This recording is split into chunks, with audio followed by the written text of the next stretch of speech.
Beleza, meninos? Então, sabendo disso, vamos começar o arcadismo brasileiro autores. Bora discutir autores. Deixa eu só tirar um áudio aqui. Deixa eu ver. Deixa eu ver. Não estou conseguindo tirar o áudio, não, mas está valendo. Beleza, viu? Qualquer coisinha, o meu chat está aberto. Vocês podem me mandar dúvida ou qualquer coisa por ele, viu?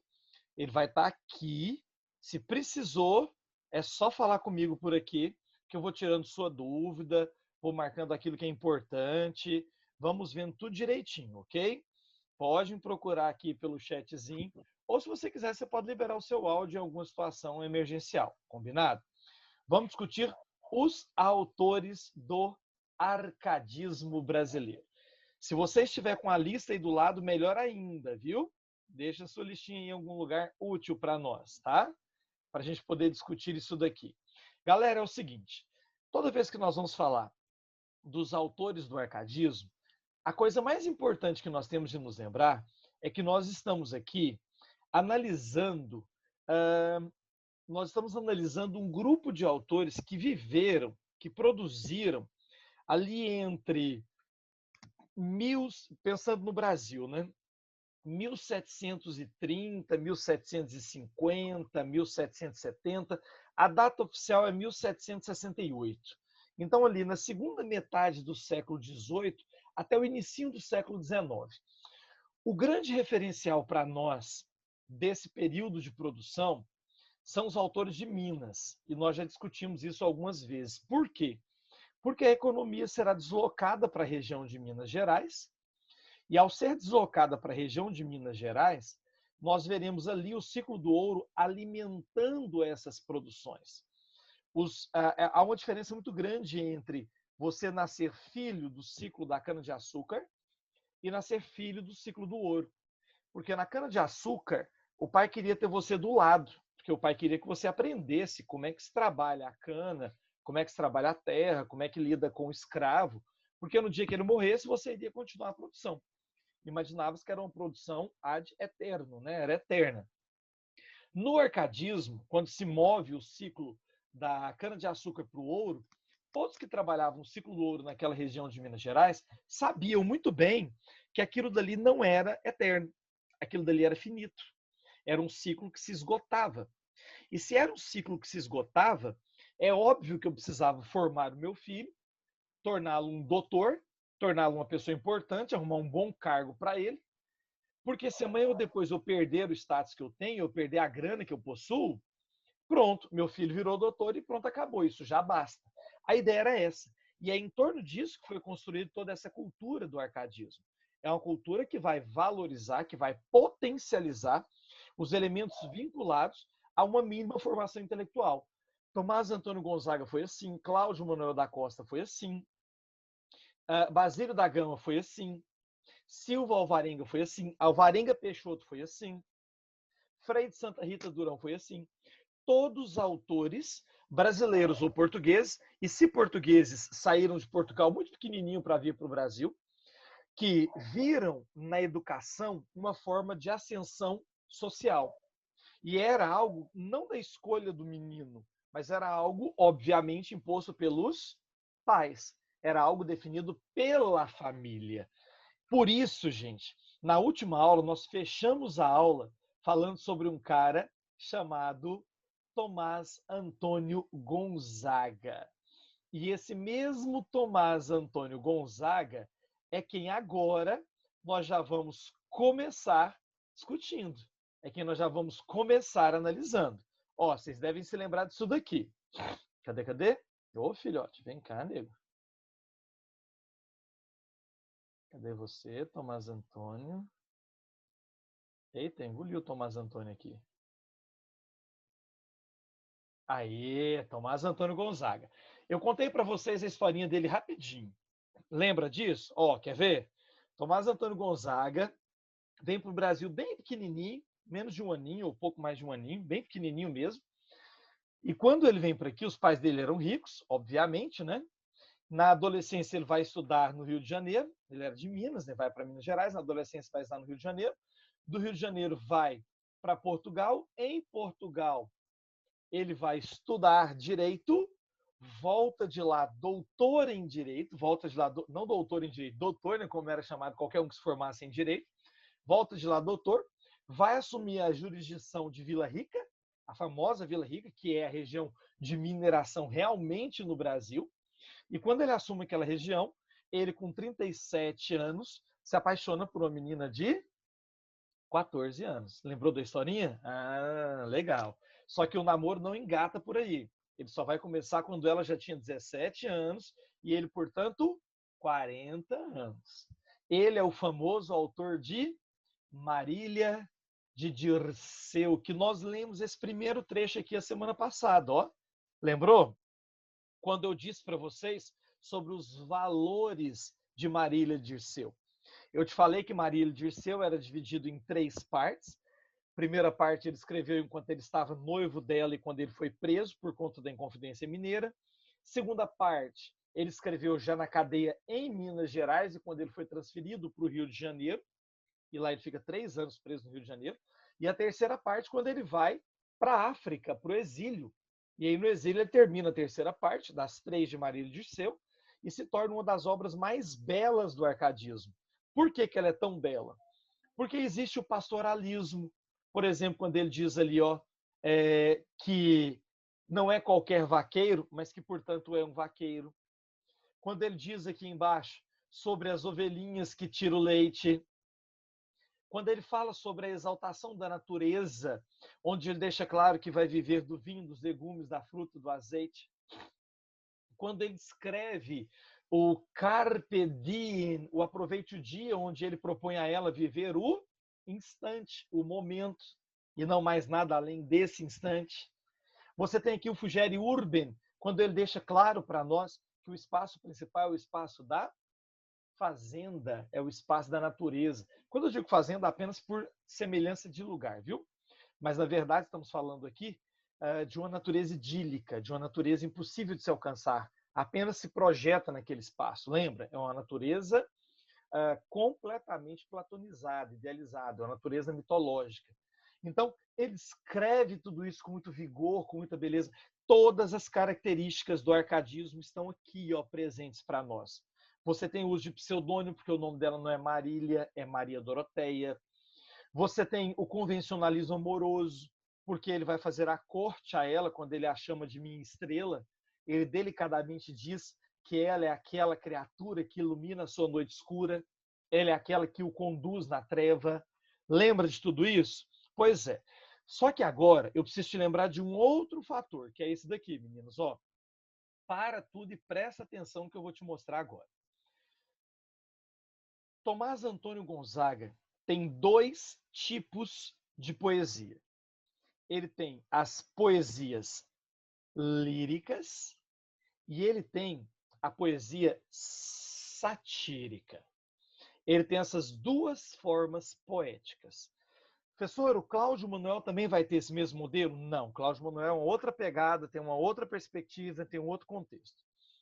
Esse daqui, o Tomás Antônio, que era juiz, ele vai ter, ao mesmo tempo, uma poesia muito voltada para o amor, para o sentimento, para o desejo, para a idealização, mas, por outro lado, ele também vai ter uma poesia muito forte, voltada para uma crítica com relação à sua realidade. Digamos que esse tipo de produção que eu vou te mostrar agora é o ponto fora da curva. Ou seja, não é regra, não é referência, não é característica do autor. As cartas chilenas são, na verdade, 13 textos. Alguns críticos afirmam que você tem um epílogo que você poderia considerar como 14º, mas boa parte é em comum acordo que seria só um epílogo. Então, seriam, na verdade, 13 cartas, mais o epílogo. 13 cartas. Nessas 13 cartas, que não foram escritas ao mesmo tempo, foram escritas ao longo dos anos, algo em torno de uns 7 a 8 anos, mais ou menos. Então, uma média ali de 1,5, quase 2 por ano. Tinha ano que ele escrevia 2 ou 3, tinha ano que ele escrevia uma. Essas cartas todas, eram, na verdade, uma sátira, era uma ironia, era uma provocação à figura do governador de Minas Gerais, do interventor em Minas Gerais. Como assim? Deixa eu te explicar direitinho para você não esquecer isso aqui mais nunca. O que ele fez foi uma metáfora irônica, uma metáfora satírica. Ele construiu cartas criando caricaturas de um sujeito que ele vai chamar de Fanfarrão Minésio, que era o governador do Chile, que era colônia espanhola. Então, ele quem escreve as cartas, que usa o pseudônimo de Critilo. Critilo seria uma alusão à antiguidade clássica, mas ao mesmo tempo seria uma representação pelo nome de sua criticidade, Critilo, crítico. Esse Critilo vai escrever cartas para um amigo que mora em Madrid, lá na metrópole, lá na Espanha, chamado Doroteu, que na verdade é o Cláudio Manuel da Costa. Então, eu, usando o pseudônimo, Tomás Antônio Gonzaga, usando o pseudônimo de Critilo, escrevo para um amigo que é o Cláudio Manuel da Costa, que eu vou chamar de Doroteu. Eu afirmo que estou no Chile, em Santiago, na capital, na principal cidade, na verdade, e estou escrevendo para o meu amigo Doroteu, que mora lá na capital da metrópole, lá em Madrid, na Espanha. Isso tudo é uma grande brincadeira crítica. Ele não mora em Santiago, o amigo não mora em Madrid e ele não mora em Santiago. É alguém de Minas Gerais, Vila Rica, mandando uma carta para um amigo em Minas Gerais, Vila Rica. Mas ele cria essa brincadeira, essa metáfora alegórica, essa alegoria social, com um objetivo: disfarçar as críticas. Pensa comigo, meninos. Se eu sou o governo de Minas Gerais e alguém descreve meu governo como pífio, corrupto, me chamando de fanfarrão minésio, fanfarrão, ou seja, um brincalhão, é óbvio que eu vou colocar a guarda em cima desse cara até prender o sujeito. Aí. Mas se eu, por um acaso, estou contando a história de um cara que mora no Chile, mandando uma carta para um amigo que mora em Madrid, por mais que esse cara que está sendo criticado se pareça com o governo que está aqui no Brasil, esse governo do Brasil pode fazer alguma coisa? Não, ele não pode. Porque se ele fizer alguma coisa, vai parecer que ele estará amarrando a carapuça. Sacou? Olha o tanto que a ideia do Tomás Antônio Gonzaga foi massa. Eu critico o governo daqui por meio de alegorias, falando do governo de lá. Por isso que ele conseguiu escrever tantas cartas, 13 cartas, ao longo de tantos anos. Óbvio que provocou mal-estar na sociedade brasileira.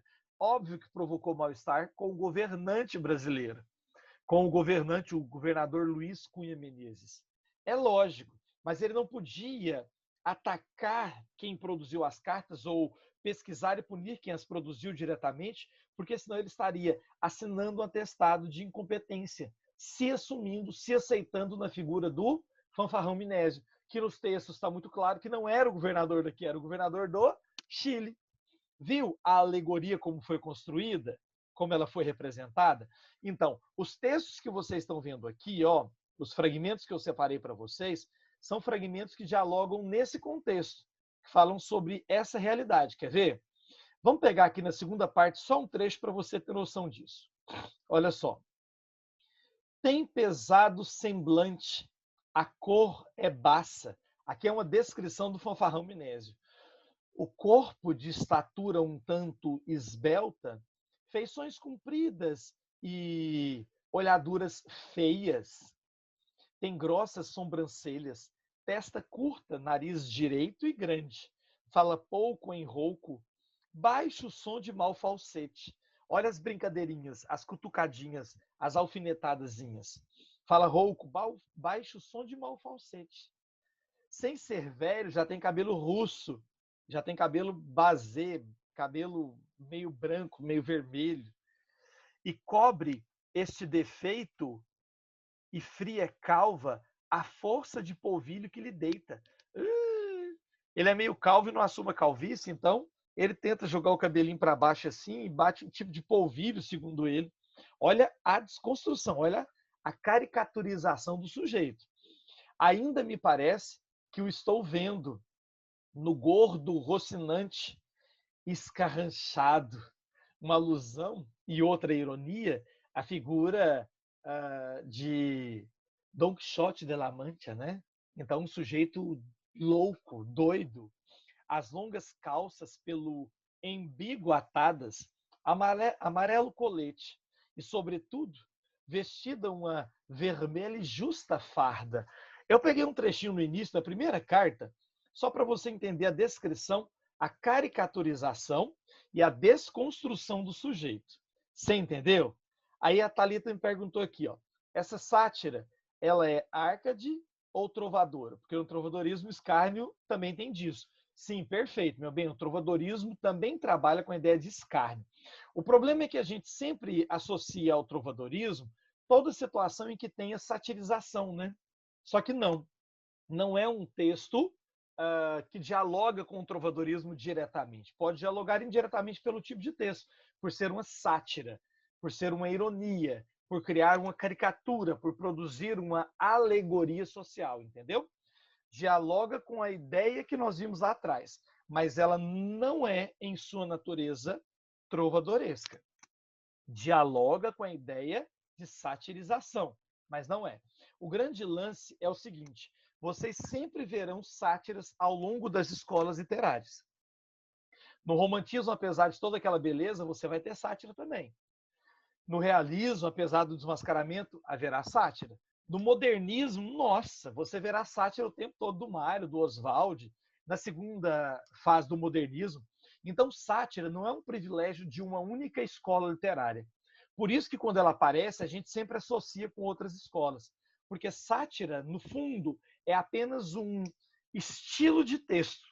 É aquele texto que tem como referência a crítica, o desmascaramento, que tem como referência o interesse em expor visceralmente o outro, entendeu? Então, se você disser que ele dialoga com o trovadorismo, certo, mas ele não é trovadoresco. Se você disser que ele dialoga com o modernismo e tiver um texto em mente, comparando os dois, provavelmente estará certo. Só que você sempre tem que levar em consideração a ideia de que sátira é uma modalidade textual. É uma forma de se conceber o texto. Todo texto que vem carregado de crítica, de desconstrução dos valores, de alegorização, de ironização, esse texto será caracterizado como sátira, beleza? Lembrando, então, aqueles alunos que estão anotando, fazendo aqueles balõezinhos, organizando direitinho o caderninho, ó, Tomás Antônio Gonzaga tem dois tipos de texto: poesias lírico-amorosas, que não tem nada a ver com isso daqui, né? E a poesia satírico-social. Na lírico-amorosa, é o melhor projeto Árcade de todos. Na satírico-social, uma crítica ao governador de Minas Gerais, Luiz Cunha Menezes, o chamando de fanfarrão Minésio. Combinado, beleza? Tá massa? Então vamos para o nosso segundo autor. Vamos para esse rapazotezinho aqui, ó. Cláudio Manuel da Costa. Como esse autor é bom também, gente. Como esse cara escreve bem. Ou, se você preferir, seu pseudônimo principal, já que ele tem vários pseudônimos, Glauceste Saturnio. Chique demais, não é não? Glauceste Saturnio. Bonito, né? Gente, o Cláudio Manuel, diferente do Tomás Antônio, nasceu aqui mesmo. Nasceu em Mariana, Minas Gerais. Estou no Rio de Janeiro, em Coimbra. Do mesmo jeito que o nosso anterior, ele vai estudar fora do Brasil. E é ele o responsável por inaugurar o movimento que nós chamamos de arcadismo brasileiro.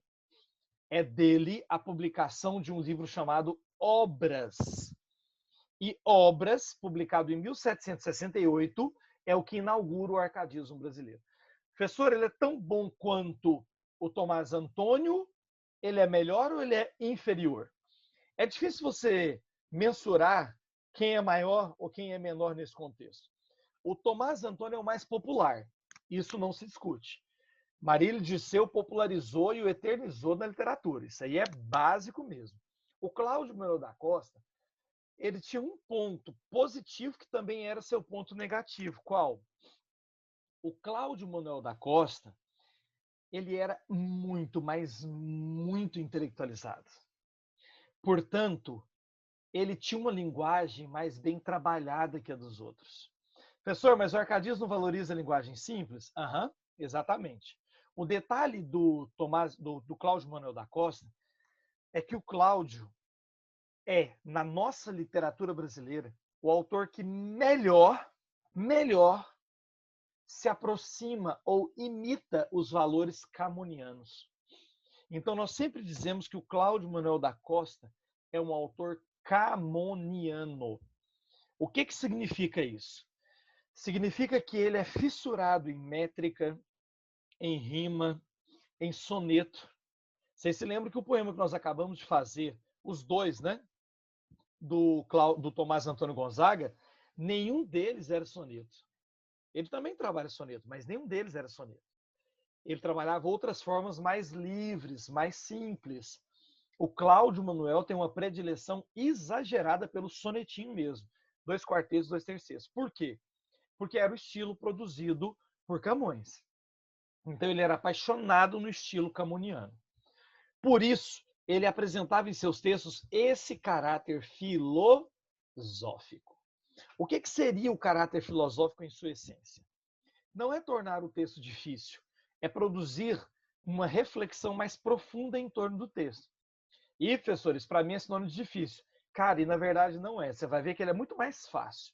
Só que ele exige que você transgrida certos limites. Esse caráter filosófico, vamos ser bem honestos, né? Nem todo mundo consegue bater os olhos no texto e enxergá-lo, infelizmente. Isso é fato. Infelizmente. Então, isso tirou do Cláudio Manuel o seu status de autor popular. Ele fazia textos bons, textos massa, textos muitíssimo bem elaborados, mas nem todo mundo era capaz de compreender a sua produção.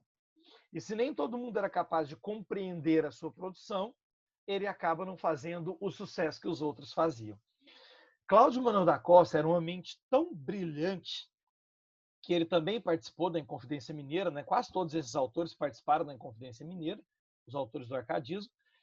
E quando a Inconfidência foi deflagrada e todos foram presos, o Tomás Antônio Gonzaga, que era muito amigo do Cláudio, eram os melhores amigos naquela época, ele disse para o Cláudio, falou, Cláudio, nós vamos sair dessa juntos e vamos retomar as nossas ideias da Arcádia juntos. O Cláudio, por ser uma mente muito brilhante, tanto para a literatura quanto para a Inconfidência, ele era visto por muitos políticos, principalmente brasileiros, que estavam aqui representando a coroa portuguesa, como um problema administrativo. Porque se em algum momento ele fosse libertado, ele era genial. Era ele que estava trabalhando nas teorias da República Mineira, por meio da Inconfidência. Então, tudo que era intelectualmente bem elaborado, jogavam nas costas do Cláudio, porque ele era muito bom e ele dava conta. Ele dava conta mesmo. Então, aí é que está o grande problema. Durante o período que ele estava preso, o suicidaram. Ouviu bem o que eu disse? Eu não disse que ele se suicidou. Eu disse o suicidaram.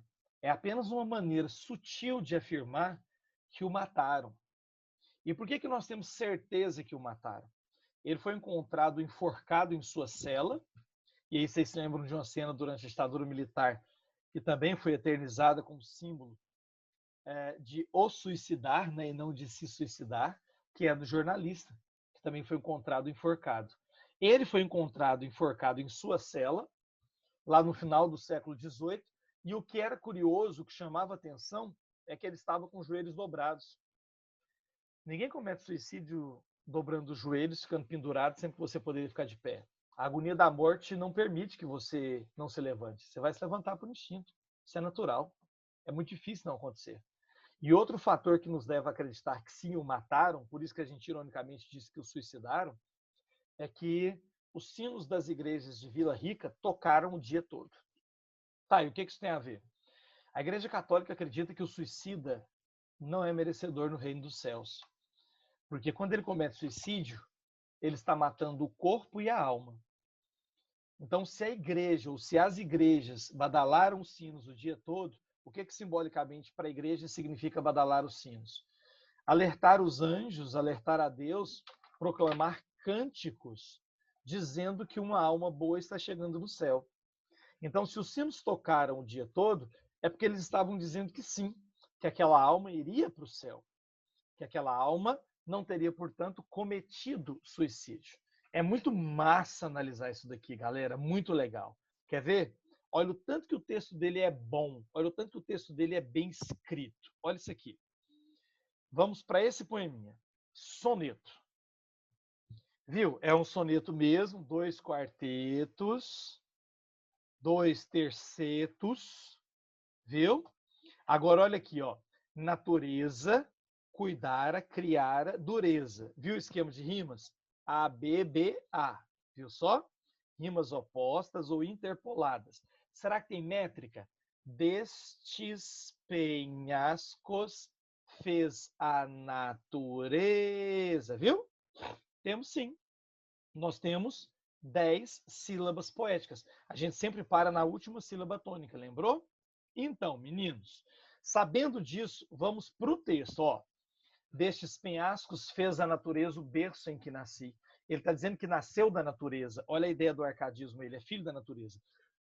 E não de qualquer natureza, da dureza dessa natureza. Em tese, o que ele quer dizer é que ele é forte, apesar de, ao mesmo tempo, ser delicado. Forte de berço e delicado de alma. Quer ver? Ó, quem cuidara. Que entre peias tão duras se criaram uma alma terna e um peito sem dureza. Viu? Eu nasci da dureza da natureza, mas minha alma e meu coração é puro, é delicado. E ele diz, amor que vence os tigres por empresa. Tomou logo render-me. Ele declara, contra meu coração, guerra tão rara que não me foi bastante a fortaleza. Peraí, quem que declarou guerra contra os tigres? Tigre que é uma metáfora. Quem declara guerra contra aquilo que tem de mais valente é o amor aqui, ó. Amor, vírgula, que vence os tigres por empresa. Tomou logo render-me, ele declara. Ele quem? O amor. Contra o meu coração, ele declara guerra tão rara que não me foi bastante a fortaleza. Meu coração é representado pelos tigres. E o amor é o inimigo que luta contra mim. O amor é o inimigo que luta contra quem eu sou. E quanto maior a luta que eu travo contra o amor, maior a certeza de que eu sou rendido pelo amor. O amor me vence, o amor me toma, o amor me controla. É disso que ele está dizendo. É difícil você ter força suficiente para conseguir lutar contra o amor e vencê-lo. Na verdade, ele deixa claro que não existe essa possibilidade, né?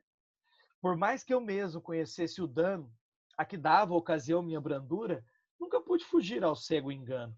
Qual que seria esse cego engano? Nunca pude fugir ao cego engano de quê? De que o amor é muito mais forte que qualquer um de nós. Menino, deixa eu te perguntar um negócio aqui, só para que o poema faça sentido. Quando é que você sabe que está apaixonado por alguém? Ih, pessoal, pelo amor de Deus, vai vir com isso. Pois é, cara, eu preciso disso aqui. Você descobre que está apaixonado por alguém, geralmente, quando você se lembra desse alguém sem pensar que pensou nesse alguém. Complicou? Você descobre que está apaixonado quando a memória dessa pessoa faz parte do seu consciente, constantemente, sem sua vontade. Ah, professor, eu lembro de alguém, mas é com raiva. Será que é raiva mesmo? Lembrar-se constantemente da pessoa é a certeza mais absoluta de que você não consegue tirá-la de si. Agora, tente se convencer de que você não tem que pensar nessa pessoa. Vamos ver se você dá conta. Você vai descobrir que a batalha mais inglória, mais injusta, mais terrível é a batalha estabelecida contra o amor. Porque você não é capaz de vencê-la. Quem vence sempre é o amor sobre você. Amor não é uma escolha consciente. Amor é uma natureza inconsequente. Ela está ali e se manifesta. Eu quero deixar de amar. Eu posso até controlar minha razão para que isso tenha sentido, mas é muito difícil de verdade eu me convencer do que eu estou tentando definir. Por isso ele termina dizendo para você, para mim, vós que ostentais a condição mais dura, vós que dá uma de durão, que o amor não tem problema nenhum, temei, penhas, temei, que é amor tirano, onde há mais resistência, mais se apura. Quanto mais você lutar contra o amor, mais o amor vai te render ou te fazer rendido. Massa, não é? Muito, muito legal. E meninos, para a gente poder finalizar, eu quero mostrar para vocês os autores épicos. Aqui geralmente é mostrar mesmo. Eu vou te dar os autores, dizer o que eles são, e vocês, obviamente, se aprofundam neles, ok? Quais são os principais autores épicos? Nós temos dois grandes autores. Basílio da Gama brasileiro. Basílio da Gama produziu um livro fabuloso chamado O Uruguai. O Uruguai fala sobre as consequências do Tratado de Madrid. O Uruguai fala sobre a vinda dos exércitos português e espanhol para tomar uma região no sul chamada Povos das Sete Missões, expulsando assim os jesuítas daquele lugar, e ao expulsar os jesuítas, retomar o poderio sobre aquele lugar. Com o Tratado de Madrid, as terras foram redivididas, redistribuídas ao sul, né, gente? E aí, com essa redistribuição ao sul, aquela região ali, dos povos das Sete Missões, que era espanhola, vem para os portugueses.